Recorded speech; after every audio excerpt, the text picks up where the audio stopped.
الشيطان الرجيم بسم الله الرحمن الرحيم إن تدعوهم لا يسمعوا دعاءكم ولو سمعوا ما استجابوا لكم ويوم القيامة يكفرون بشرككم ولا ينبئك مثل خبير. എല്ലാ പ്രവാചകന്മാരുടെയും പ്രഥമ പ്രബോധനവും അവർ ഏറെ ത്യാഗം സഹിച്ചതും ഈ തൗഹീദിന്റെ സംസ്ഥാപനത്തിന് വേണ്ടിയാണ് എന്നത് അവിതർക്കിതമാണ് യാഥാർത്ഥ്യം. നമ്മുടെ പ്രവാചകൻ മുഹമ്മദ് മുസ്തഫ സല്ലല്ലാഹു അലൈഹി വസല്ലം തങ്ങളുടെ ജീവിതത്തിൽ സംഭവിച്ച ബദറും ഉഹദിന്റെയും പിന്നിലുള്ള തൗഹീദിൽ വിട്ടുവീഴ്ച ചെയ്യാൻ കഴിയില്ല,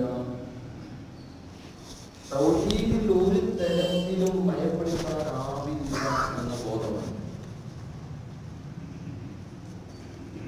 ഇങ്ങനെയുള്ള ഈ തൗഹീദിന്റെ പ്രാധാന്യത്തെ സംബന്ധിച്ച് അതിന്റെ ഗൗരവത്തെ സംബന്ധിച്ചുമൊക്കെ പലപ്പോഴും ശിർക്ക് ചെയ്തുകൊണ്ട് തന്നെ നമ്മുടെ സമുദായത്തിൽ പലരും പറയാം. കാരണം തൗഹീദിന്റെ ഗൗരവമോ തൗഹീദിന്റെ പ്രസക്തിയെ സംബന്ധിച്ചോ തൗഹീദാണ് എല്ലാ അമലുകളും സ്വീകരിക്കപ്പെടുന്നതിനുള്ള മാനദണ്ഡം എന്നതിനെ സംബന്ധിച്ചും ഒക്കെ യാതൊരു തരത്തിലുള്ള തർക്കവും സമുദായത്തിലെ എല്ലാ വിഭാഗവും അംഗീകരിക്കുന്ന ഒരു യാഥാർത്ഥ്യമാണ്. എല്ലാ അമലുകളും സ്വീകരിക്കണമെങ്കിൽ, നമസ്കാരമാകട്ടെ, അനുബന്ധ കർമ്മങ്ങളാകട്ടെ, ഏതുമാകട്ടെ, ദാനധർമ്മം പോലും സ്വീകരിക്കപ്പെടണമെങ്കിൽ അല്ലാഹുവിന്റെ അടുക്കലുള്ള പ്രതിഫലാർഹമായ ഒരു കർമ്മമായി, സ്വാലിഹായ ഒരു കർമ്മമായി തീരണമെങ്കിൽ തൗഹീദ് അത്യന്താപേക്ഷിതമാണ്. തൗഹീദിന്റെ പ്ലാറ്റ്ഫോമിൽ നിന്നുകൊണ്ട് ചെയ്യുന്ന കർമ്മങ്ങൾ മാത്രമേ അല്ലാഹുവിന്റെ അടുക്കൽ സ്വീകരിക്കപ്പെടുകയുള്ളൂ എന്നതിൽ ആർക്കും അഭിപ്രായ വ്യത്യാസമില്ല. എന്നാൽ എന്താണ് തൗഹീദ് എന്നതിനെ സംബന്ധിച്ചും തൗഹീദിന്റെ വിശദാംശങ്ങളിലുമാണ് പലപ്പോഴും സമുദായത്തിൽ ആശയക്കുഴപ്പമുള്ളത്. അഭിപ്രായ വൈവിധ്യങ്ങളും വ്യത്യാസങ്ങളും ഒക്കെ നമുക്ക് കാണാൻ കഴിയുന്നത് തൗഹീദ് വിശദാംശങ്ങളുമായി ബന്ധപ്പെട്ടാണ്. പലപ്പോഴും തൗഹീദിന് വേണ്ടി വാദിക്കുന്ന ആളുകൾക്ക് പോലും തൗഹീദിനെ സംബന്ധിച്ച് കൃത്യമായ ഒരു അവബോധം, തൗഹീദിന്റെ വിവിധ ഭാഗങ്ങളെ സംബന്ധിച്ചുള്ള കൃത്യമായ അവബോധമില്ല എന്നുള്ളത് ഒരു തികഞ്ഞ യാഥാർത്ഥ്യമാണ്. തൗഹീദിനെ പൗരാണിക പണ്ഡിതന്മാർ തന്നെ വിശദീകരിച്ചിട്ടുണ്ട്. അത്തൗഹീദു ഹുവ ഇഫ്റാദുല്ലാഹി തആല ഫീ റുബൂബിയ്യതിഹി വഉലൂഹിയ്യതിഹി വഅസ്മാഇഹി വസിഫാതിഹി വലാ യുശ്രികു ബിഹി ശൈഅ. തൗഹീദുമായി ബന്ധപ്പെട്ടുകൊണ്ട് എല്ലാവരും അംഗീകരിക്കപ്പെടുന്ന ഒരു നിർവചനമാണ്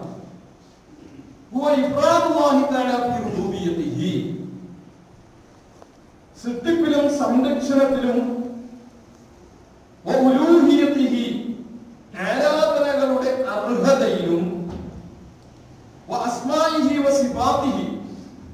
നാമവിശേഷണങ്ങളിലുമൊക്കെ പടച്ച തമ്പുരാനെ ഏകനാണ്. സൃഷ്ടിപ്പിലും സംരക്ഷണത്തിലും ആരാധനകളുടെ അർഹതയിലും, ആരാധനയാണോ അതിനുള്ള അർഹത അല്ലാഹുവിന് മാത്രമാണ്.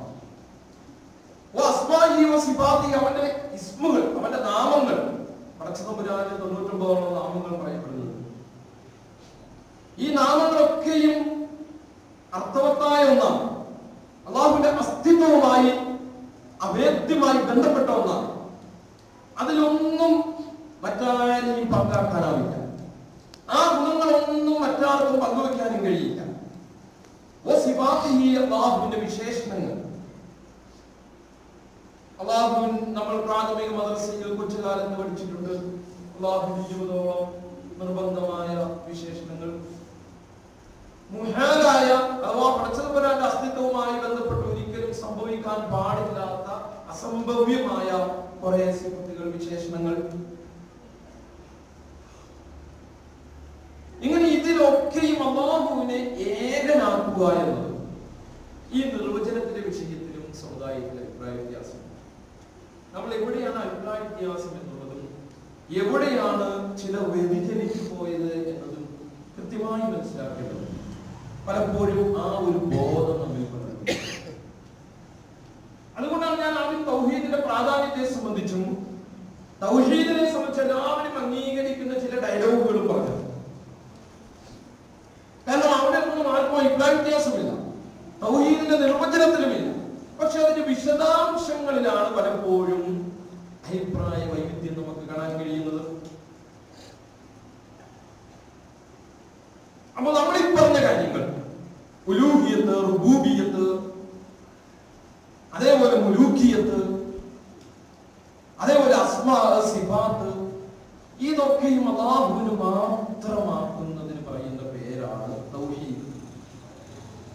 ഇത് പൗരാണിക പണ്ഡിതന്മാർ ഉദ്ധരിക്കുന്നുണ്ട്. ഫതഹുൽ ബാരിയിലെ 12ാം വാല്യത്തിലെ 345-ാമത്തെ പേജിൽ നമുക്ക് കാണാൻ കഴിയും. അത്തൗഹീദു മസ്ദർ വഹദ യുവഹിദു. വഹദ യുവഹിദു തൗഹീദ്. വഹദ യുവഹിദു എന്ന ക്രിയയുടെ ധാതുവാണ് തൗഹീദ്. വഹദ ഏകനാക്കുക, വഹദതുഹു ഞാൻ അവനെ ഏകനാക്കി. ഇതിന്റെ പാസ്റ്റ് ടെൻസ് ആണ്. അതിന്റെ ക്രിയാധാതുവാണ് തൗഹീദ്. വഹദ യുവഹിദു തൗഹീദൻ ഫഹുവ മുവഹിദ്. ആ തൗഹീദിനെ അംഗീകരിക്കുന്ന വ്യക്തികൾ പറയും മുവഹിദ്. വഹദ യുവഹിദു തൗഹീദൻ ഫഹുവ തൗഹീദ് മുവഹിദ്. ഇതാണ് അതിന്റെ ഭാഷാപരമായി. അതിന്റെ അർത്ഥത്തെ സംബന്ധിച്ച് പറയുകയാണ് വഹദുല്ലാഹു. വഹദുല്ലാഹ എന്ന് പറഞ്ഞാൽ ഇഅ്തഖദതുഹു മുൻഫരിദൻ ബിദാതിഹി വസിഫാതിഹി ലാ നബീറ ലഹു വലാ ശബീഹ്. അല്ലാഹുവിന്റെ സത്തയിലോ അല്ലാഹുവിന്റെ ഗുണങ്ങളിലോ അവന് സമനോ സമാനമായിട്ടോ സാദൃശ്യമായിട്ടോ യാതൊന്നുമില്ല എന്ന നിലയിൽ അവനെ ഏകനായിട്ട് ഒരുവനായിട്ട് വിശ്വസിക്കുക എന്നതാണ് തൗഹീദ്. വഹദുല്ലാഹ എന്ന് പറഞ്ഞതിന്റെ വിവക്ഷ. വകീല ഫതഹുൽ ബാരിയിൽ തന്നെ ഇബ്നു ഹജർ അസ്ഖലാനി റഹിമഹുല്ലാഹ് പറയുകയാണ്, വകീല മഅന വഹദതുഹു.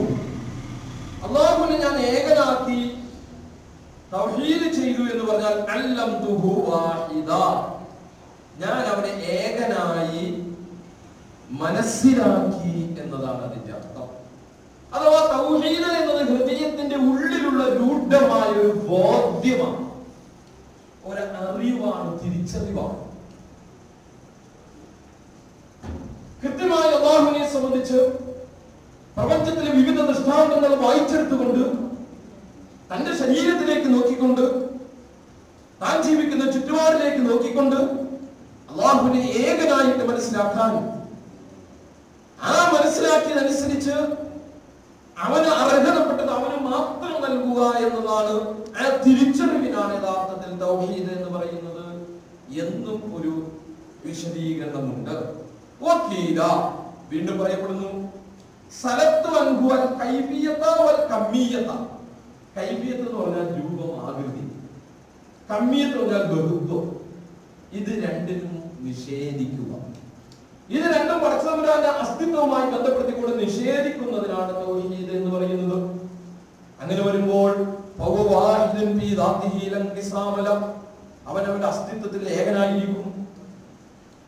വിഭജിക്കാൻ കഴിയാത്ത, രണ്ട് എന്ന് പറയാനാവാത്ത, രണ്ട് എന്ന് സങ്കല്പിക്കാൻ പോലും സാധിക്കാത്ത ഒരു അസ്തിത്വമാണ് അവന്റെ.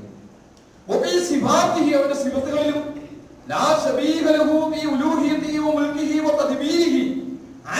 അവന്റെ ദിവ്യത്വത്തിൽ, അവന്റെ അധികാരത്തിൽ, അവന്റെ കൈകാരികത്വത്തിൽ ഇതിലൊന്നും ലാ ശരീക ശരീക ലഹു, അവന് യാതൊരു പങ്കാളികളുമില്ല. വലാ റബ്ബ സിവ, അവനല്ലാതെ ഒരു റബ്ബുമില്ല. വലാ ഖാലിക ഗൈറ, അവനല്ലാതെ ഒരു സൃഷ്ടാവുമില്ല. ഇത്യാദി കാര്യങ്ങൾ ഹൃദയത്തിന്റെ ഉള്ളിലുള്ള ഇത്യാദി കാര്യങ്ങളെ സംബന്ധിച്ചുള്ള അവബോധമാണ്, തിരിച്ചറിവാണ് യഥാർത്ഥത്തിൽ തൗഹീദി ബോധമെന്ന് പൗരാണിക പണ്ഡിതന്മാർ കൃത്യമായി രേഖപ്പെടുത്തുന്നു.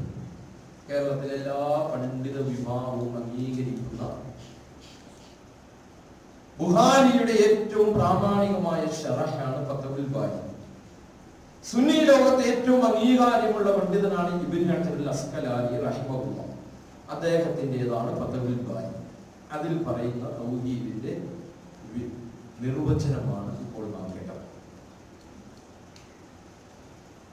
വിശുദ്ധ ഖുർആൻ പറയുന്നു, റബ്ബുസ് സമാവാതി വൽ അർദ് വമാ ബൈനഹുമാ ഫഅബ്ദുഹു വസ്തബിർ ലിഇബാദതി ഹൽ തഅലമു ലഹു സമീയ. ആകാശഭൂമികളുടെയും അവ രണ്ടിന്റെയും ഇടയിലുള്ള സർവ്വ വസ്തുക്കളുടെയും ഉടമസ്ഥൻ നാഥൻ, അതിന്റെയൊക്കെ രക്ഷിതാവത്രേ അല്ലാഹു. ഫഅബ്ദുഹു, ആയതിനാൽ നിങ്ങൾ അവൻ ഇബാദത്ത് ചെയ്യും. ഈ ആയത്തിനെ മുഴുവൻ പണ്ഡിതന്മാരും വിശദീകരിക്കുന്നത്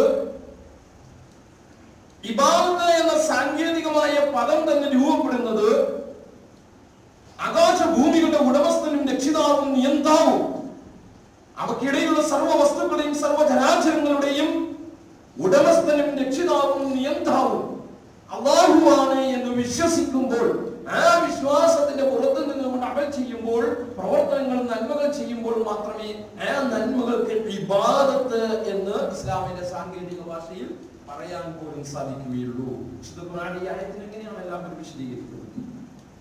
പടച്ചവനെ ഇബാദത്ത് ചെയ്യാൻ പറയുന്നത് പടച്ചവനെ പരിചയപ്പെടുത്തുകയാണ്. പടച്ചവൻ പരിചയപ്പെടുത്തിയത് കൃത്യമായിട്ട് എല്ലാ അർത്ഥത്തിലും യാതൊരു തരത്തിലുള്ള മായവും ചേർക്കാതെ, യാതൊരു തരത്തിലുള്ള വിട്ടുവീഴ്ചയും ചെയ്യാതെ, അള്ളാഹുവിനുള്ളത് അള്ളാഹുവിനെ മാത്രമായിട്ട് അംഗീകരിച്ചു കൊടുത്തുകൊണ്ട് ആ വിധാനത്തിൽ നിന്നുകൊണ്ട്, ആ പ്ലാറ്റ്ഫോമിൽ നിന്നുകൊണ്ട് സാലിഹായ കർമ്മങ്ങൾ ചെയ്യുമ്പോൾ, ആ നിലയിലുള്ള നന്മകൾ ചെയ്യുമ്പോൾ മാത്രമേ ഇബാദത്തായിട്ട് മാറുകയുള്ളൂ. നിങ്ങൾ വിശുദ്ധ ഖുർആൻ എടുത്ത് പരിശോധിച്ചു. വഅമിലുസ് സ്വാലിഹാത്തി, സാലിഹായ കർമ്മങ്ങൾ എന്ന് ഖുർആൻ എവിടെയൊക്കെ പറഞ്ഞിട്ടുണ്ടോ അതിന്റെ ഒക്കെ മുമ്പിൽ ആമനു എന്നതാണ്. വൽ അസ്ർ ഇന്നൽ ഇൻസാന ലഫീ ഖുസ്ർ ഇല്ലല്ലദീന ആമനു വഅമിലുസ് സ്വാലിഹാത്തി. കണ്ടോ, സാലിഹ് ഒരു അമൽ സാലിഹായി മാറണമെങ്കിൽ, അമൽ അല്ലാഹുവിന്റെ അടുക്കൽ സ്വീകാര്യോഗ്യമായി തീരണമെങ്കിൽ, അല്ലാഹുവിന്റെ അടുക്കൽ പ്രതിഫലാർഹമായി നാളെ പരലോകത്ത് ഇവന് സലാഹിയത്തുള്ളതായി, ഇവന് ഗുണപ്പെടുന്ന നിലയിലുള്ള, ഉപകാരപ്പെടുന്ന തരത്തിലുള്ളതായി മാറണമെങ്കിൽ ആമനു എന്നത് കഴിഞ്ഞിട്ട് വരണം അവൻ. വിശുദ്ധ ഖുർആൻ എവിടെ നിങ്ങൾ നോക്കിയാലും ശരി, അമൽ സാലിഹാത്ത് എന്നതിന് മുമ്പ് ആമനു എന്ന പദപ്രയോഗം കാണും. കാരണം അമല് എന്നുള്ളത് സാലിഹായി മാറണമെങ്കിൽ, സലാഹിയത്തുള്ള അമലായി മാറണമെങ്കിൽ അത് ആമനു എന്ന കടമ്പ കഴിഞ്ഞതിന് ശേഷം മാത്രമേ അല്ലാഹുവിനെ സ്വീകരിക്കപ്പെടുകയുള്ളൂ. അതുകൊണ്ടാണല്ലോ ഈ വിശ്വാസത്തിന്റെ ആളുകളല്ലാത്ത പലരെയും നമുക്ക് കാണാൻ കഴിയും. ഒരുപക്ഷെ നമ്മളെക്കാൾ കൂടുതൽ ഇബാദത്ത് ചെയ്യുന്നവരായിരിക്കാം, ഒരുപക്ഷെ നമ്മളെക്കാൾ നല്ല ഗുണങ്ങളുള്ളവരായിരിക്കാം, നമ്മളെക്കാൾ ധർമ്മിഷ്ഠരാകാം. നമുക്കറിയാം, ഇതര മതവിഭാഗങ്ങളിൽ മുസ്ലിമീങ്ങളിൽ പലരെക്കാളും ധർമ്മിഷ്ഠരായ ആളുകളുണ്ട്, മനുഷ്യത്വമുള്ള ആളുകളുണ്ട്, സ്നേഹവും ആർദ്രതയും അത് അർഹിക്കുന്ന സ്ഥലങ്ങളിൽ കൃത്യമായി വിതരണം ചെയ്യുന്ന, ദാനം ചെയ്യുന്ന ആളുകളുണ്ട്. ചിലപ്പോൾ ഈ സമുദായത്തിൽപ്പെട്ട ആളുകൾ ആ സന്ദർഭത്തിൽ തിരിഞ്ഞു നോക്കാത്ത പല വേളകളും നമ്മുടെയൊക്കെ ജീവിതത്തിലെ അനുഭവങ്ങളായിട്ടുണ്ടായിരുന്നു. പക്ഷെ അവരുടെ ഒന്നും കർമ്മങ്ങൾ അല്ലാഹുവിന്റെ അടുക്കൽ സാലിഹായി മാറുന്നില്ല. കാരണം എന്താ? അവർ ഒരുപക്ഷെ നമ്മളെക്കാൾ മനുഷ്യത്വപരമായ കാര്യം ചെയ്തവരായിരിക്കാം, പക്ഷെ അല്ലാഹുവുമായിട്ടുള്ള വിശ്വാസത്തിൽ പാളിച്ച സംഭവിച്ചു. മഹാനായ ഇമാം ഫാറൂഖ് റളിയല്ലാഹു തആല ഒരിക്കൽ മദീനത്തെ പള്ളിയിൽ നിന്ന് സുബ്ഹി നമസ്കരിച്ചതിന് ശേഷം വെളിയിലോട്ട് പോയി. ഒരു പാതിരിയുടെ വീടിന്റെ മുന്നിൽ ചെന്നപ്പോൾ ആ പാതിരി വീടിന്റെ ഉമ്മറത്ത് ഇരിക്കുക. അദ്ദേഹത്തെ കണ്ടപ്പോൾ ഉമർ റളിയല്ലാഹു തആല വിതുമ്പിപ്പോയി, കരഞ്ഞുപോയി എന്നാണ് ചരിത്രത്തിൽ വായിക്കാൻ കഴിയുന്നത്. കൂടുതലുണ്ടായിരുന്ന സഹാബി ചോദിച്ചു, എന്താണ് താങ്കൾ ഇപ്പോൾ വിതുമ്പുന്നത്, കരയുന്നത്? താങ്കൾക്ക് വല്ലാതെ വിഷാദം ബാധിച്ചല്ലോ. അപ്പോൾ അദ്ദേഹം പറഞ്ഞ ഒരു ആയത്ത് ഓർത്തുപോയി, പിന്നെ കരച്ചിലെടുക്കാൻ കഴിയാതെ.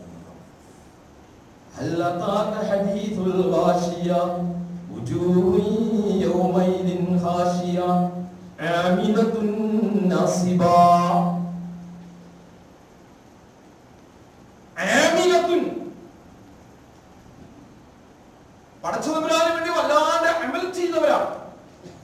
നാസിബ അങ്ങനെ തളർന്നുപോയി, അഥവാ ജീവിതത്തിലെ പല സുഖങ്ങളും വേണ്ട എന്ന് വെച്ചു. നമുക്കറിയാം, നല്ല ചിന്താഗതിയുള്ള പാതിരിമാരെ സംബന്ധിച്ചിടത്തോളം അവർ വളഞ്ഞ വഴിക്കൊന്നും പോയില്ല. അവർ ജീവിതത്തിന്റെ വികാരങ്ങൾ പോലും പിടിച്ചു നിർത്തിയവരാണ്. അവർ ജീവിതത്തിൽ കുടുംബജീവിതത്തിന്റെ സുഖം മാറ്റിവെച്ചവരാണ്.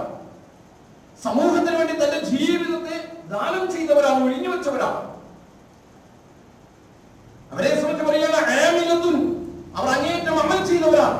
നാസിബ, അങ്ങനെ എന്ത് ചെയ്തു? അമൽ ചെയ്ത് അവർ ആകെ ക്ഷീണിതരാണ്. അത്രത്തോളം അതല്ലാതെ മറ്റൊരു പണിയുമില്ലായിരുന്നു. എത്രത്തോളം ചില പണ്ഡിതന്മാരെ രേഖപ്പെടുത്തും, ചില ഐക്യത്തിനെ പോലെ ചില മലക്കൾ ചൊല്ലിക്കൊണ്ടേയിരിക്കും എന്നതുപോലെ ഇവർ അമലുകൾ മാത്രം ചെയ്തുകൊണ്ടിരുന്നവരാണ്. സമൂഹത്തിന് വേണ്ടി ജീവിതം ഒഴിഞ്ഞു വെച്ചവരാണ്. അങ്ങനെയുള്ള പല ആളുകളുമുണ്ട്. അതിൽ തന്നെ വളരെ വഴി സ്വീകരിക്കുന്നവരുണ്ട്. നമുക്ക് മുസ്ലിം പണ്ഡിതന്മാരുമുണ്ട്, പുരോഹിതന്മാരുമുണ്ട്. രണ്ടു തമ്മിൽ ഒത്തിരി അന്തരമുണ്ട്. എന്നതുപോലെ നല്ല പാതിരിമാരുമുണ്ട്, അതിൽ തന്നെ പെരുദോഷം വരുത്തുന്ന ആളുകളുമുണ്ട്. ഇവിടെ നല്ലൊരു പാതിരിയാണ്. ആ പാതിരിയെ സംബന്ധിച്ച് പറയുകയാണ് ആമിലത്തുൻ നാസിബ. ഇങ്ങനെ എന്ത് ചെയ്തു?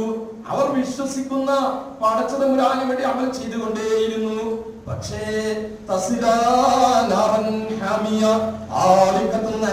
നരകത്തിലിട്ടുകൊണ്ട് അവരെ റോസ്റ്റ് ചെയ്തെടുക്കുന്നതാണ്, അവരെ എങ്ങനെ കരിച്ചു പൊരിച്ചെടുക്കുന്നതാണ്. വിശുദ്ധ ഖുർആൻ പറയുകയാണ് തസില ലഹ്മു മസ്ലി എന്ന് പറഞ്ഞാൽ റോസ്റ്റ് ചെയ്യപ്പെട്ട ഇറച്ചിക്ക് പറയുന്നത് അറബിയിൽ. അവരൊക്കെ നരകത്തിലിട്ടുകൊണ്ട് റോസ്റ്റ് ചെയ്തെടുക്കും. സമൂഹത്തിന് വേണ്ടി ജീവിതം ഒഴിഞ്ഞു വെച്ചു. പക്ഷെ എന്തുകൊണ്ടാണ് അവരുടെ അമലുകൾ ബാത്തിലായത്? അവരുടെ കർമ്മങ്ങൾ എന്തുകൊണ്ട് ബാത്തിലായി? വിശ്വാസ രംഗത്തെ പാലിച്ചില്ല. ഇത് പാതിരി എന്ന പേരുള്ള വ്യക്തി ചെയ്താലും ശരി, മുസ്ലിം പേരുള്ള വ്യക്തി ചെയ്താലും ശരി, അല്ലാഹുവിന്റെ അടുക്കൽ ഒരേപോലെയാണ്. അവിടെ പേര് കൊണ്ട് വലിയ ഗുണമൊന്നുമില്ല. പേരിൽ എന്തിരിക്കുന്നു എന്ന ചോദ്യം അപ്രസക്തമാണ് ഇസ്ലാമിനെ സംബന്ധിച്ചിടത്തോളം. നല്ല പേരുകൾ ഇടാൻ പറഞ്ഞിട്ടുണ്ട്. പക്ഷെ പേരുകൊണ്ട് മാത്രം വിശ്വാസ രംഗത്തുള്ള വ്യതിയാനത്തിൽ നമുക്ക് രക്ഷപ്പെടാൻ കഴിയില്ല. വിശ്വാസ രംഗത്ത് വാഴ്ച സംഭവിച്ചു.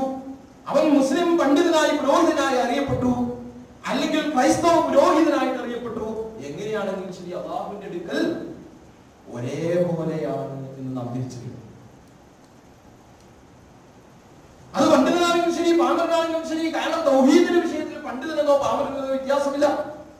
സൃഷ്ടിച്ച പടച്ചതമ്പുരാന്റെ അസ്തിത്വത്തെ സംബന്ധിച്ച് പടച്ചതമ്പുരാൻ ഏകനാണ് എന്ന് തന്റെ ജീവിതത്തിന്റെ ചുറ്റുപാടുകളിൽ നിന്ന് വിശുദ്ധ ഖുർആനിന്റെ 1/3 ഭാഗം ചർച്ച ചെയ്യപ്പെടുന്ന ഭാഗങ്ങളിൽ നിന്നും മനസ്സിലാക്കുക എന്നുള്ളത് ഏതൊരു അടിമയുടെയും ബാധ്യതയാണ്. ഇത് പണ്ഡിതന്റെ മാത്രം ബാധ്യതയല്ല. അതുകൊണ്ട് പണ്ഡിതനാണെങ്കിലും കൊള്ളാം, പാമരനാണെങ്കിലും കൊള്ളാം, അറിവുള്ള വ്യക്തിയാണെങ്കിലും കൊള്ളാം, അറിവില്ലാത്ത വ്യക്തിയാണെങ്കിലും കൊള്ളാം, ആരാണെങ്കിലും ശരി, വിശ്വാസ രംഗത്ത് വ്യതിയാനം സംഭവിച്ചാൽ അപ്പോൾ ഇവിടെ പടച്ചതമ്പുരാൻ പറയുകയാണ്. നാം ഒരു ആയത്തിലേക്ക് നമുക്ക് തിരിച്ചു വരാം. റബ്ബുസ് സമാവാതി വൽ അർളി വമാ ബൈനഹുമാ ഫഅബ്ദുഹു. ആകാശഭൂമികളുടെ രക്ഷിതാവത്രേ. വമാ ബൈനഹുമാ, അവ രണ്ടിന്റെയും ഇടയിലുള്ളതിന്റെ രക്ഷിതാവത്രേ. ഫഅബ്ദുഹു ആയതിനാൽ, അഥവാ ആകാശത്തിന്റെയും ഭൂമിയുടെയും അവ രണ്ടിന്റെയും ഇടയിലുള്ള സർവ്വ വസ്തുക്കളുടെയും രക്ഷിതാവായിട്ട് അല്ലാഹുവിനെ നീ അംഗീകരിക്കുന്നുണ്ട് എങ്കിൽ, അതിന്റെ മുഴുവൻ നിയന്ത്രണമായിട്ട് നീ അല്ലാഹുവിനെ അംഗീകരിക്കുന്നുണ്ട് എങ്കിൽ, അല്ലാഹുവിനെ ഇബാദത്ത് ചെയ്യുക. വസ്തബിർ ലിഇബാദതിഹി.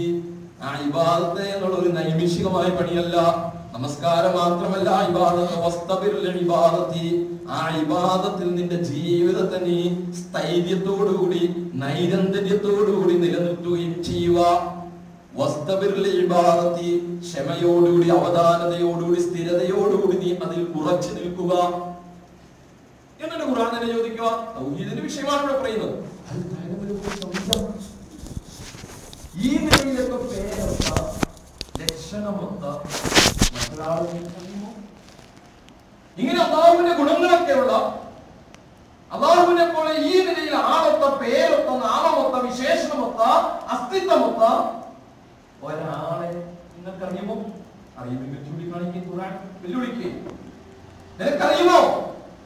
അപ്പോൾ ഈ വിശുദ്ധ ഖുർആന്റെ ഈ ആയത്തിൽ നിന്ന് തന്നെ അല്ലാഹുവിനെ ഏകനാക്കുക, അല്ലാഹുവിന്റെ വഹ്ദാനിയത്ത് എന്നുള്ളത് 3 തരത്തിലാണ് എന്ന് പണ്ഡിതന്മാർ പറയുന്നത്. ഒന്ന് തൗഹീദുർ റുബൂബിയ്യത്ത്, 2 തൗഹീദുൽ ഉലൂഹിയ്യത്ത്, 3 തൗഹീദുൽ അസ്മാഇ വസ്സിഫാത്ത്. ഇതൊക്കെ ഏതൊരു മുസ്ലിമിനും നമസ്കാരത്തിന്റെ വുദൂഇന്റെ ഷർത്ത് അല്ലെങ്കിൽ നമസ്കാരത്തിന്റെ ഷർത്ത് മനസ്സിലാക്കുന്നതിനേക്കാൾ മനസ്സിലാക്കാൻ ബാധ്യസ്ഥമായ കാര്യങ്ങളാണ്. ഖുർആൻ എവിടെയെങ്കിലും നമസ്കാരത്തിന്റെ ഷർത്ത് പറയുന്നുണ്ടോ? ഖുർആൻ പറയുന്ന ഷർത്തുകളോ നമ്മിൽ പലർക്കും അറിയില്ല. ഖുർആൻ ഒന്നാമതായിട്ട് പറയുന്ന ഷർത്താണ് ഇപ്പോൾ നമ്മൾ പഠിച്ചുകൊണ്ടിരിക്കുന്നത്.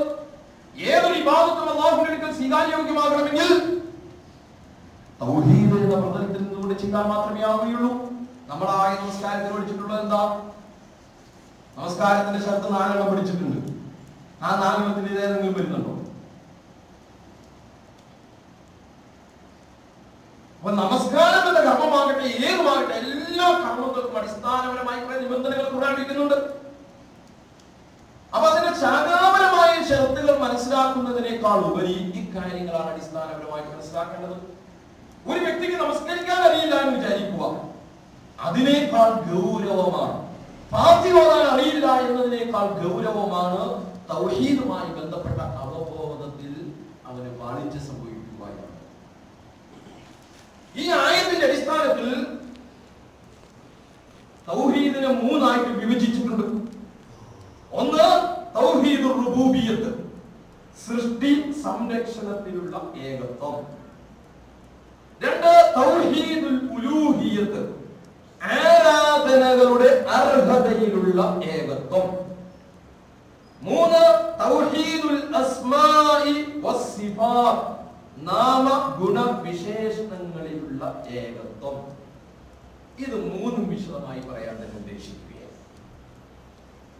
എവിടെയാണ് നമ്മുടെ സമൂഹം വ്യതിചലിച്ചു പോയത് എന്നത് മനസ്സിലാക്കാൻ വേണ്ടി, ഒപ്പം തൗഹീദിനെ സംബന്ധിച്ച് വിശദമായി മനസ്സിലാക്കിയിട്ടില്ലാത്ത ആളുകളെ സംബന്ധിച്ചിടത്തോളം ഒരു തിരിച്ചറിവുണ്ടായിത്തീരുന്നതിന് വേണ്ടി, ഇതൊക്കെ മനസ്സിലാക്കിയ ആളുകൾക്ക് ഓർമ്മ ഒതുക്കാനും സഹായകരമാകും. തൗഹീദുർ റുബൂബിയ്യ, തൗഹീദുൽ ഉലൂഹിയ്യ, തൗഹീദുൽ അസ്മാഇ വസ്സിഫാത്ത്. അതിൽ നമുക്ക് ആദ്യമായിട്ട് മനസ്സിലാക്കേണ്ടത് തൗഹീദുൽ റുബൂബിയ്യത്ത് അഥവാ സൃഷ്ടി സംരക്ഷണത്തിലുള്ള ഏകത്വം. ഹുവ അൽ-ഇഅ്തിഖാദു ബിഅന്ന അല്ലാഹ ഹുവ അൽ-ഖാലിഖ് വർ-റാസിഖ് വൽ-മുദബ്ബിർ ലാ യുശാരികുഹു അഹദുൻ. ഇബ്നു അൽ-അസ്ഖലാനി റഹിമഹുല്ലാഹുവിന്റെ ഫത്വൽ ബാരിയിൽ പറയുന്ന സംഗതിയാണ് തൗഹീദുർ റുബൂബിയ്യത്ത് എന്ന് പറഞ്ഞാൽ സൃഷ്ടിക്കുകയും ഭക്ഷണം നൽകുകയും കാര്യങ്ങളൊക്കെ നിയന്ത്രിക്കുകയും ചെയ്യുന്നവൻ അല്ലാഹു മാത്രമാണ്. ലാ യുശാരികുഹു അഹദുൻ, അതിൽ അവന് യാതൊരു തരത്തിലുള്ള പങ്കാളികളുമില്ല എന്ന് ദൃഢമായി വിശ്വസിക്കലാണ്. ഇതിൽ പല വിശ്വാസവും മക്കാ മുശ്രിക്കുകൾക്കുണ്ടായി.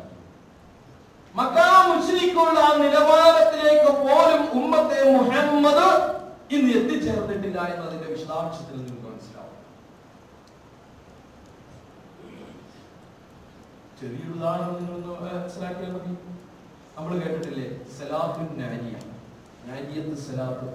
അല്ലാഹുമ്മ സല്ലി സലാത്തൻ കാമില വസല്ലിം സലാമൻ താമ്മ അലാ സയ്യിദിനാ മുഹമ്മദിൻ അല്ലദീ തൻഹല്ലു ബിഹിൽ ഉഖദ് വതൻഫരിജു ബിഹിൽ ഖുറബ് വതുഖ്ദാ ബിഹിൽ ഹവായിജ് وتنال به الرغائب وحسن الخواتم ويستسقى الغمام بوجهه الكريم وعلى آله وصحبه في كل لمحة ونفس بعدد كل معلوم له. ഇത് 4444 പ്രാവശ്യം ചെല്ലിയാൽ ഇങ്ങനെ ഒരു വിശ്വാസം നമ്മുടെ സമുദായത്തിൽ വളരെ ബലിഷ്ഠമാണ്. അതിന്റെ അർത്ഥത്തിലേക്കൊക്കെ പോകുന്നതിന് മുമ്പ് ഈ തൗഹീദ് റുബൂബിയത്തിനെ സംബന്ധിച്ച് ഖുർആൻ പറയുന്നതും ഈ തൗഹീദ് റുബൂബിയത്തിലുള്ള മക്ക മുശ്രിക്കുകളുടെ വിശ്വാസത്തെ മുൻനിർത്തിക്കൊണ്ട് അല്ലാഹു സുബ്ഹാനഹു വ തആല അവരുടെ തൊലി പൊളിക്കുന്നതും അവരെ തന്നെ അല്ലാഹു സുബ്ഹാനഹു വ തആല കൃത്യമായി അവരുടെ വാദങ്ങൾ പൊളിച്ചു കൊടുക്കുന്നത് നമുക്ക് കാണാൻ കഴിയുന്നുണ്ട്. അത് മുന്നിൽ വെച്ചുകൊണ്ടാണ് നാം നമ്മുടെ സമുദായത്തെ സംബന്ധിച്ച് ചിന്തിക്കേണ്ടത്. ഖുർആൻ ചോദിക്കുകയാണ്, വലൈൻ സഅൽതഹും മൻ ഖലഖസ് സമാവാതി വൽ അർള വസഖറ അശ്-ശംസ വൽ ഖമറ ലയഖൂലുന്ന അല്ലാഹ് ഫഅന്നാ യുഫകൂൻ. വലൈൻ സഅൽതഹും, താങ്കൾ അവരോട് ചോദിച്ചാൽ, പ്രവാചകരെ മുഹമ്മദ് നബിയെ താങ്കൾ ആ മുശ്രിക്കുകളോട് ചോദിച്ചാൽ, അബൂലഹബിനോടും അബൂജഹലിനോടും ഉത്ബത്തിനോടും ശൈബത്തിനോടും താങ്കൾ ചോദിച്ചാൽ, മൻ ഖലഖസ് സമാവാതി വൽ അർള, ആരാണ് ഈ ആകാശ ഭൂമികളെ സൃഷ്ടിച്ചത് എന്ന് ചോദിച്ചാൽ, വസഖറ അശ്-ശംസ വൽ ഖമറ, സൂര്യനെയും ചന്ദ്രനെയും ആരാണ് നിങ്ങൾക്ക് പ്രയോജനപ്പെടുന്നതിൽ വിധേയമാക്കി തന്നത് എന്നതിനെ സംബന്ധിച്ച് ചോദിച്ചാൽ, ലയഖൂലുന്ന അല്ലാഹ്, തീർച്ചയായിട്ടും ഒരു മറുപടി പറയും അല്ലാഹ്. അവരെന്താ മറുപടി പറയുന്നത്? അല്ലാഹുവാണ്. എന്നിട്ട് എന്നിട്ടും എന്തേ നിങ്ങൾ സത്യത്തിൽ നിന്ന് വ്യതിചലിച്ചു പോകുന്നത്? ഇത് നിങ്ങൾ വിശ്വസിക്കുന്നു, അതിനോടുകൂടി തന്നെ സത്യത്തിൽ നിന്ന് നിങ്ങൾ വ്യതിചലിച്ചു പോകുന്നു എന്നുള്ളത് അത്ഭുതകരമാണ്, വിസ്മയാവഹം എന്ന് ഖുർആൻ വിവരിക്കുകയാണ്. വീണ്ടും ചോദിക്കുകയാണ്, ഖുൽ മൻ യർസുഖുകും മിനസ് സമാഇ വൽ അർളി അമ്മൻ യംലികു അസ്-സമഅ വൽ അബ്സാറ വമൻ യുഖ്രിജുൽ ഹയ്യ മിനൽ മയ്യിതി വയുഖ്രിജുൽ മയ്യിത മിനൽ ഹയ്യി വമൻ യുദബ്ബിറുൽ അംറ ഫസയഖൂലൂന അല്ലാഹ് ഫഖുൽ അഫലാ തത്തഖൂൻ. നബിയെ ചോദിക്കണം, മൻ യർസുഖുകും മിനസ് സമാഇ വൽ അർള്, ആകാശത്തിൽ നിന്നും ഭൂമിയിൽ നിന്നും നിങ്ങൾക്ക് ആരാണ് ഉപജീവനത്തിലുള്ള ആഹാരങ്ങളും വിഭവങ്ങളും ഒരുക്കി തരുന്നത് എന്ന് ചോദിക്കണം. അമ്മൻ യംലികു അസ്-സമഅ വൽ അബ്സാറ, ആരാണ് നിങ്ങൾക്ക് കാണാനുള്ള കണ്ണും കേൾക്കാനുള്ള ചെവിയും നൽകിയത് എന്ന് ചോദിക്കുന്ന നബിയെ. വമൻ യുഖ്രിജുൽ ഹയ്യ മിനൽ മയ്യിതി, ആരാണ് ജീവനില്ലാത്തതിനും ജീവനുള്ളതിനെയും വമൻ യുഖ്രിജുൽ മയ്യിത മിനൽ ഹയ്യി, ജീവനുള്ളതിൽ നിന്നും ജീവനില്ലാത്തതിനെയും സൃഷ്ടിച്ചത് ആരാണെന്ന് ചോദിക്കണം. ജീവനുള്ള കോഴിയിൽ നിന്നും ജീവനില്ലാത്ത കോഴിമുട്ടയും ജീവനില്ലാത്ത കോഴിമുട്ടയിൽ നിന്നും ജീവനുള്ള കോഴിയെയും സൃഷ്ടിച്ചു. അങ്ങനെയുള്ളവൻ ആരാണ് എന്ന് ചോദിക്കണം നബിയെ. ചോദിക്കുകയാണ്, വമൻ യുദബ്ബിറുൽ അംറ, ആരാണ് കാര്യങ്ങളൊക്കെ നിയന്ത്രിക്കുന്നത്? ഈ ഭൂമുഖത്തുള്ള മുഴുവൻ കാര്യങ്ങളും സംവിധാനിച്ചിട്ടുള്ളത് ആരാണ്? ഇതിനെ നിയന്ത്രിക്കുന്നത് ആരുടെ അധികാരത്തിലാണ്? ആരുടെ കൈകളിലാണ് ഇതിന്റെയൊക്കെ നിയന്ത്രണം എന്നൊന്ന് ചോദിക്കണം നബിയെ. അപ്പോൾ ഈ ഉത്ബത്തും ശൈബത്തും അബൂലഹബൊക്കെ താങ്കളോട് പറയുന്ന മറുപടി എന്താ? ഖുർആൻ പറയുന്ന ആർക്കും അഭിപ്രായ വ്യത്യാസമില്ല. കാരണം അബൂലഹബും ഉത്ബത്തും ശൈബത്തും മറുപടി പറയുന്ന ഖുർആൻ പറയുക അല്ലാഹ്, അല്ലാഹു ആണെന്ന് അവരോട് പറയും. ഇതിൽ അവിശ്വസിച്ചാൽ ഖുർആനിൽ വിശ്വസിച്ചു. ഈ ഉത്ബത്തും ശൈബത്തും ശിർക്കിലെ മുടിയൂടാമെന്നായിരുന്ന അബൂലഹബും ഒക്കെ എന്തെന്ന് മറുപടി പറയും? അല്ലാഹുവാണെന്ന് പറയും. അവൻ അങ്ങനെ പറയുമ്പോൾ ആ സാഹചര്യം ഉപയോഗപ്പെടുത്തിക്കൊണ്ട് അവരോട് നബിയെ താങ്കൾ ചോദിക്കുക, അവരാത്തപ്പോൾ പിന്നെ എന്തേ നിങ്ങൾ അല്ലാഹുവിനെ സൂക്ഷിക്കാത്തത്? നിങ്ങൾ എന്തേ പിന്നെ സൂക്ഷിക്കാത്തത്? തഖ്വയുള്ള മുത്തഖിയുടെ ജീവിതം, ഒരു മുവഹ്ഹിദിന്റെ ജീവിതം എന്തുകൊണ്ട് സ്വീകരിക്കുന്നില്ല? അടുത്ത വീണ്ടും ചോദിക്കുകയാണ്, അഫറൈതുമുൽ മാഅല്ലദീ തശ്റബൂൻ അഅൻതും അൻസൽതുമൂഹു മിനൽ മുസ്നി അം നഹ്നുൽ മുൻസിലൂൻ ലൗ നശാഉ ജഅൽനാഹു ഉജാജൻ ഫലൗലാ തഷ്കുറൂൻ. ഇനി നിങ്ങൾ കുടിക്കുന്ന വെള്ളത്തെ സംബന്ധിച്ച് നിങ്ങൾ ചിന്തിച്ചു നോക്കിയിട്ടുണ്ടോ? നിങ്ങൾ കുടിക്കുന്ന വെള്ളത്തെ സംബന്ധിച്ച്, കുടിവെള്ളത്തെ സംബന്ധിച്ച് നിങ്ങൾ ചിന്തിച്ചു നോക്കിയിട്ടുണ്ടോ? അന്തും അൻസൽതുമൂഹു മിനൽ മുസ്നി, മേഘത്തിൽ നിന്നും അതിനെ ഇറക്കിയത് അഥവാ മഴ വർഷിപ്പിക്കുന്നത് നാമാണോ അതല്ല നിങ്ങളാണോ?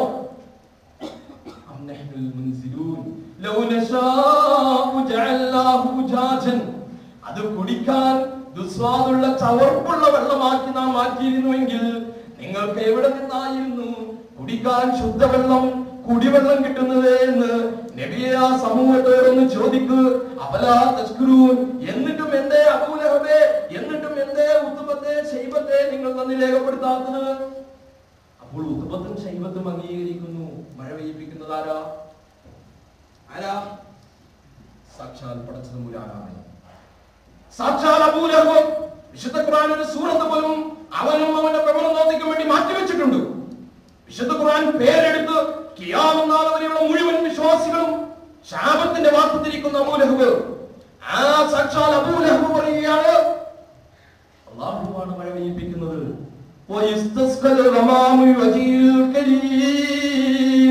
പ്രവാചകരെ, അങ്ങയുടെ മാന്യമായ വജ്ഹ് കൊണ്ട്, അങ്ങയുടെ മുഖം കൊണ്ടാണ് കേട്ടോ മഴ പെയ്യുന്നത്. സലാത്തിന്റെ അലിയിൽ പറയുന്നതാ, اللهم صل صلاة كاملة وسلم سلاما تاما على سيدنا محمد الذي تنحل به اللقد على سيدنا محمد. നമ്മുടെ നേതാവായ മുഹമ്മദ് നബിയുടെ മേൽ സലാത്തും സലാമും ഉണ്ടാകട്ടെ. എങ്ങനെയുള്ള മുഹമ്മദ് നബി? അല്ലദീ, അറബി ഭാഷയുടെ ബാലപാഠം അറിയുന്നവനറിയാം. അല്ലദീ, എങ്ങനെയുള്ള മുഹമ്മദ്?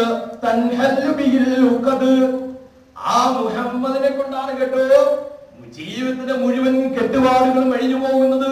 ജീവിതത്തിലെ മുഴുവൻ പ്രതിസന്ധികളും, ജീവിതത്തിലെ മുഴുവൻ സങ്കീർണതകളും, ജീവിതത്തിലെ മുഴുവൻ അഴിയാ കുരുക്കുകളും അഴിയാനുള്ള ഏക മാനദണ്ഡം മുഹമ്മദ് മുസ്തഫ.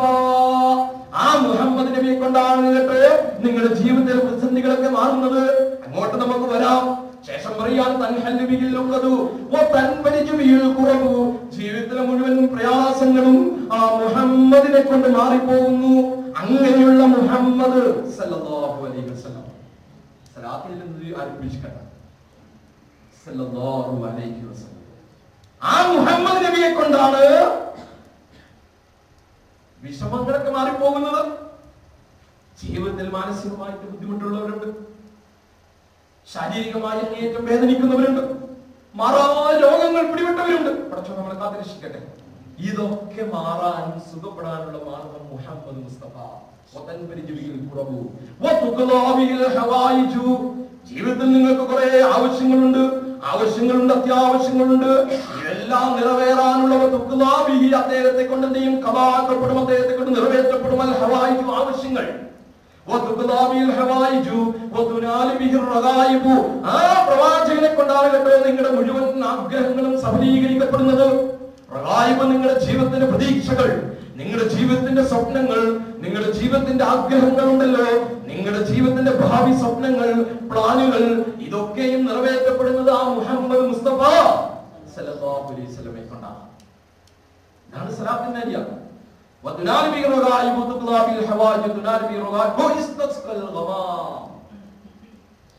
മഴ പെയ്യുന്നു. മഴ പെയ്യുന്നത് അദ്ദേഹത്തിന്റെ മാന്യമായ മുഖം കൊണ്ടാണ്, വജ്ഹ് കൊണ്ടാണ്, ആദരവ് കൊണ്ടാണ്. മുഹമ്മദ് മുസ്തഫ സല്ലല്ലാഹു അലൈഹി വസല്ലമയുടെ വജ്ഹ് കൊണ്ടാണ് മഴ പെയ്യുന്നത്. ഇവിടെ ഖുർആൻ പറയുകയാണ്, പ്രവാചകനെ താങ്കൾ അബൂ ലഹബിനോട് ചോദിക്കുക, ആരാണ് മഴ പെയ്യിപ്പിക്കുന്നതെന്ന് ചോദിച്ചാൽ അബൂ ലഹബ് പറയും അല്ലാഹുവാണ് മഴ പെയ്യിപ്പിക്കുന്നതെന്ന് പറയും. എന്നാൽ നമ്മുടെ നാട്ടിലെ തൗഹീദിന്റെ ആളുകൾ എന്ന് പറയുന്ന, ഔദ്യോഗിക ദീനിന്റെ ആളുകൾ എന്ന് പറയുന്ന, ഈ സമുദായത്തെ തൗഹീദിന്റെ മാർഗത്തിലേക്ക് ക്ഷണിക്കുന്നു എന്ന് പറയുന്ന ആളുകളുണ്ടല്ലോ. പുരോഹിതന്മാരെന്നോ പണ്ഡിതന്മാരെന്നോ എന്തും നിങ്ങൾ പറഞ്ഞോ, അങ്ങനെയുള്ള ആളുകൾ എന്താ പഠിപ്പിക്കുന്നത്? മുഹമ്മദ് മുസ്തഫ സല്ലല്ലാഹു അലൈഹി വസല്ലമയെ കൊണ്ടാണ് മഴ പെയ്യുന്നത്. ഇവിടെ തൗഹീദിന്റെ ആ റേറ്റിംഗ്, തൗഹീദിന്റെ പദവിയിൽ ആരാണ് മുന്നിട്ട് നിൽക്കുന്നത് എന്ന് നിങ്ങൾ ഒന്ന് ആലോചിച്ച് നോക്കി. ആരാണ് ശിർക്കിൽ മുന്നിട്ട് നിൽക്കുന്നത്? ആരാണ് തൗഹീദിൽ മുന്നിട്ട് നിൽക്കുന്നത്? അബൂ ലഹബ് അല്ലേ അല്പം പോലും മുവഹിദ്, തൗഹീദ് റുബൂബിയ്യത്തിന്റെ വിഷയത്തിൽ. തൗഹീദ് റുബൂബിയ്യത്തിന്റെ വിഷയത്തിൽ മക്ക മുശ്രിക്കുകൾക്ക് അഭിപ്രായ വ്യത്യാസമില്ലായിരുന്നു. എന്നാൽ ആ തൗഹീദ് റുബൂബിയ്യത്തിൽ പോലും ഇന്ന് ഈ ഉമ്മത്തെ മുഹമ്മദിൽ ശിർക്ക് നടന്നുകൊണ്ടിരിക്കുന്നത് എന്നത് മനസ്സിലാക്കാൻ വേണ്ടിയാണ് ഞാൻ ഇത്രത്തോളം വിശദീകരിച്ചു പറഞ്ഞത്. മക്ക മുശ്രിക്കുകൾക്ക് തൗഹീദുൽ ഉലൂഹിയ്യത്തിലാണ് അബദ്ധം സംഭവിച്ചത്. തൗഹീദുൽ ഉലൂഹിയ്യത്തിൽ അബൂജഹലിനും ഉത്ബത്തിനും ശൈബത്തിനും അബദ്ധവും പാളിച്ചയും സംഭവിച്ചതുകൊണ്ടാണ് ബദറും ഉഹദും അവർക്ക് നേരെ ഹബീബായ റസൂലുള്ളാഹി സ്വല്ലല്ലാഹു അലൈഹി വസല്ലമയുടെ ജീവിതത്തിൽ ഉണ്ടായത്. തൗഹീദ് റുബൂബിയ്യത്തിൽ പ്രശ്നമില്ലായി. ആ തൗഹീദ് റുബൂബിയ്യത്തിൽ പോലും ഇന്നത്തെ ഉമ്മത്ത് എവിടെ എത്തി നമ്മൾ ആലോചിച്ചു. എന്നിട്ട് നമ്മുടെ പണിയൊക്കെ കഴിഞ്ഞു, എല്ലാ പണിയും കഴിഞ്ഞ് നമ്മൾ സ്വസ്ഥമായിട്ട് നടക്കുകയാണ്. തൗഹീദിനെ സംബന്ധിച്ച് പറയാനോ തൗഹീദിലേക്ക് ആളുകളെ ക്ഷണിക്കുക എന്നുള്ളതോ നമ്മുടെ വിവാദങ്ങൾ കഴിഞ്ഞതിന് ശേഷം നമുക്ക് സമയമില്ലാതായി മാറിയിരിക്കുകയാണ്. തൗഹീദിനെ സംബന്ധിച്ച് ബോധവൽക്കരണം മാറി നിൽക്കുകയും വിവാദങ്ങൾ ആ സ്ഥാനങ്ങൾ കൈയടക്കുകയും ഈ സമുദായത്തിന്റെ സമ്പത്തും ഈ സമുദായത്തിന്റെ സമയവും അധ്വാനവും ഈ സമുദായത്തിന്റെ ചിന്തയും ചർച്ചയും ഒക്കെ സംഘടനാപരമായ വിഭാഗീയതകളും സംഘടനാപരമായ പ്രശ്നങ്ങളും ചർച്ച ചെയ്യപ്പെടുന്നതിലേക്ക് കേന്ദ്രീകരിക്കപ്പെട്ടുകൊണ്ടിരിക്കുകയാണ്. ഇസ്ലാമിന്റെ അടിസ്ഥാനമായ അടിത്തറയായ തൗഹീദ് നിങ്ങൾ തന്നെ നെഞ്ചത്ത് കൈവച്ചുകൊണ്ട് ചിന്തിക്കുക. 1-2 വർഷങ്ങൾക്ക് മുമ്പ് അതിനുവേണ്ടി പണിയെടുത്തിരുന്നത് പോലെ ഇന്ന് അത്രത്തോളം വ്യാപകമായ നിലയിലുള്ള പണി നടക്കുന്നുണ്ടോ? ആ തൗഹീദ് റുബൂബിയ്യത്തിൽ തൗഹീദിനെ സംബന്ധിച്ച് പറഞ്ഞ ആളുകൾ പോലും ശിർക്കിലേക്ക് ചെന്ന് ചാടുന്ന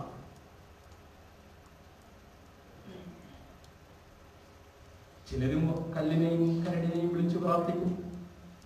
മുള്ളുമുരട് മൂർഖമ്പാ മുതൽ കല്ല് കരട് എന്നൊക്കെ നമ്മൾ കേൾക്കാറില്ലേ എന്നതുപോലെ ചിലരും ഈ മനുഷ്യന്മാരെയായിരിക്കും, ചിലർ വിഷാദികൾ വിളിക്കും, ചിലർ ജിന്നുകൾ വിളിക്കും. ഇങ്ങനെ പോവുകയാണ്.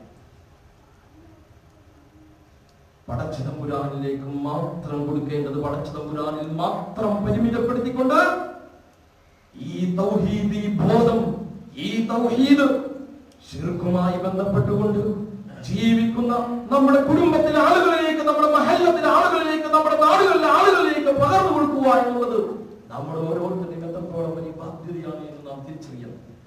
നമ്മുടെ കുടുംബത്തിൽ നമുക്ക് വേണ്ടപ്പെട്ട ഒരു വ്യക്തി ആക്സിഡന്റിന് വിധേയമായി എന്ന് വിചാരിക്കുക, പ്രതീക്ഷിക്കണം. അങ്ങേയറ്റം ആസന്നമായ അവസ്ഥ, മരണാസന്നമായിട്ട് കിടക്കുകയാണ്. നമ്മളെ വല്ലാതെ വിഷമിപ്പിക്കും.